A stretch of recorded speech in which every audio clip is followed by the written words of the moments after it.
KNH News 24. Kolar भीषण अपघातात cycle स्वाराचा जागीच मृत्यू। अहिल्यानगर जिल्ह्यातील राहता तालुक्यातील नगर मनमाड रोडवरील कोलार बुद्रुक या ठिकाणी प्रवरा नदीच्या पुलावर एका ट्रकने सायकल स्वाराला जोराची धडक दिल्याने सायकल स्वार जागीच ठार झाला आहे। अशी घटना शुक्रवार दिनांक 18 जुलै रोजी दुपारी 3:30च्या सुमारास घडली आहे। सदर अपघातात सलीम बाबू शेख वय 63 वर्ष राहणार अंबिकानगर कोलार बुद्रुक असे ठार झालेल्या सायकल स्वाराचे नाव आहे।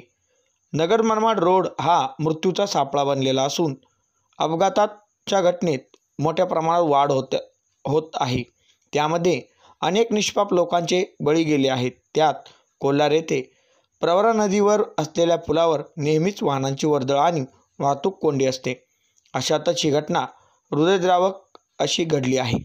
सविस्तर वृत्त असे की एक मालवाहू ट्रक क्रमांक RJ19 GH 2785 ही नगरच्या दिशेने जात असताना कोलार येथील प्रवरा नदीच्या पुलावर सलीम शेख या सायकल स्वार व्यक्तीस जोराची धडक दिली।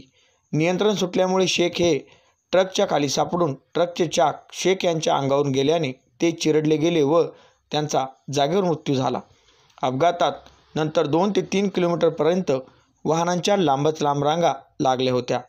प्रवरा नदी पुलावर वाहतुकीची कोंडी आणि अपघात हे समीकरण झाले आहे। त्यामुळे नागरिकांनी संताप व्यक्त केला आहे। या ठिकाणी लोणी पोलीस स्टेशन अंतर्गत वाहतूक पोलिसाची नियुक्तीची मागणी नागरिकांनी केली आहे।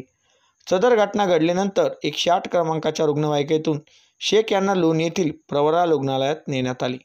घटनेत मयत सलीम शेख यांच्या नातेवाईकांनी मोठ्या प्रमाणात हंबरडा फोडला। प्रवाशांना मात्र वाहतूक कोंडीमुळे त्रास सहन करावा लागला। KNH न्यूज 24 साठी प्रवीण गायकवाड।